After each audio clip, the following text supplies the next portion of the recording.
5 questões bíblicas interessantes. Isso mesmo que você ouviu, 5 perguntas bíblicas interessantes.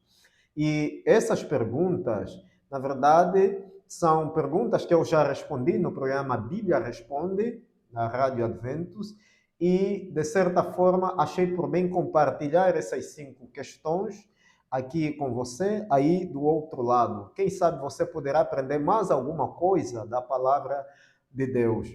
E, no entanto, eu vou colocar, primeiro, vou apresentar as 5 questões e depois vou dando resposta para cada uma das questões. A primeira questão, nota de rodapé, aqui, uma nota de rodapé. Essas 5 questões foram feitas exatamente pelos ouvintes que têm acompanhado o programa Bíblia Responde.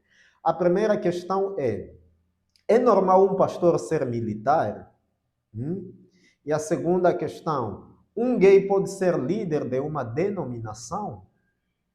E a terceira questão, se Adão e Eva tivessem filhos quando eram perfeitos dentro do jardim do Éden, esses filhos viveriam conosco na terra ou Deus os levaria para o céu?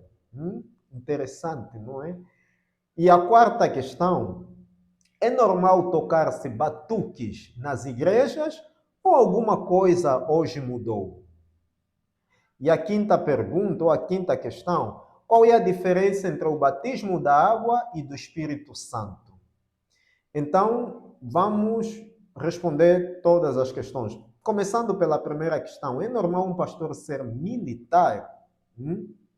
Bem, quando nós estudamos a Bíblia, é claro que entendemos que a Bíblia não proíbe diretamente um pastor ser militar, mas é claro que a Bíblia mostra que o ministério pastoral exige exatamente dedicação total. Tanto é que Paulo escreveu na segunda carta a Timóteo 2,4, de que ninguém que milita se embaraça com os negócios desta vida. E mesmo Jesus declarou em Mateus capítulo 6, verso 24, e também fazendo uma correlação com Lucas 16, 13, de que ninguém deve servir a dois senhores. Então, o princípio bíblico aqui é que o pastor deve evitar funções que dividam o seu foco espiritual, o seu foco ministerial. Então, não pode exatamente ser militar. Outra questão, a segunda, um gay pode ser líder de uma denominação?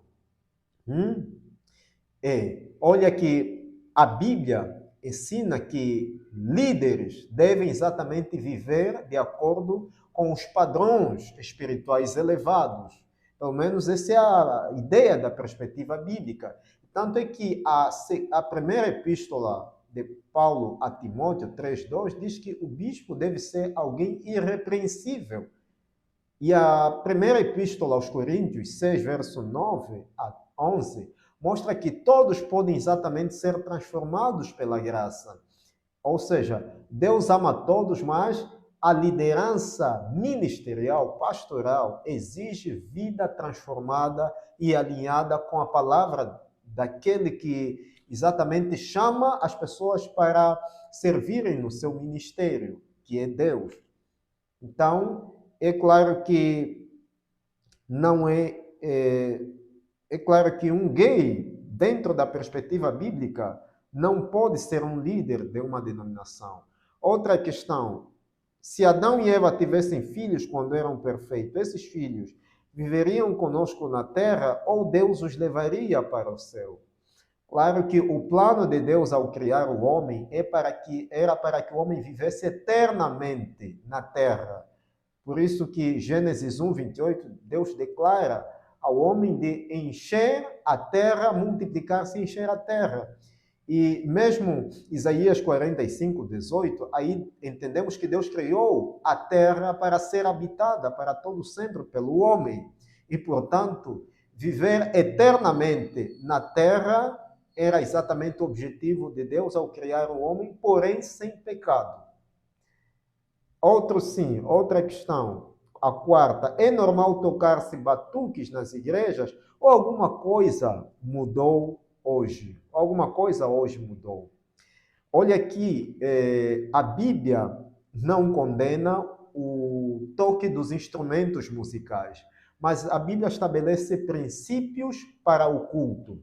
Salmos 150, verso 3 a 5, mostra-nos vários instrumentos que eram usados no templo e que o povo usava para louvar a Deus. A primeira carta de Paulo aos Coríntios, 14, verso 40, transmite-nos a ideia de que tudo deve ser feito com decência e ordem. Então, a questão não é os instrumentos musicais, mas se a música promove reverência, se promove edificação e foco na pessoa de Deus, que é o ser sobrenatural que deve ser adorado. Então, isso significa que não é pecado tocar os instrumentos musicais. A última questão, qual a diferença entre o batismo da água e do Espírito Santo?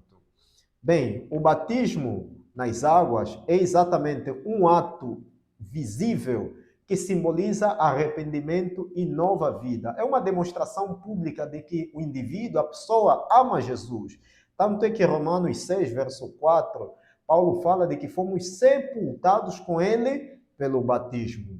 Então, ou seja, já o batismo do Espírito Santo é nada mais, nada menos uma experiência espiritual que exatamente concede poder para viver e testemunhar do amor de Cristo para as outras pessoas. Isso se harmoniza tanto é com Atos 1, verso 8, e de forma assim resumida, é dizer que um é externo e simbólico, o outro é, obviamente, interno e transformador. Então, assim compreende-se de forma óbvia. Que Deus abençoe você, Deus abençoe a sua família. Assim, você tem as respostas das 5 indagações, das 5 questões. Em outro momento, eu vou exatamente apresentar mais perguntas com respostas claras. Estamos juntos, até a próxima.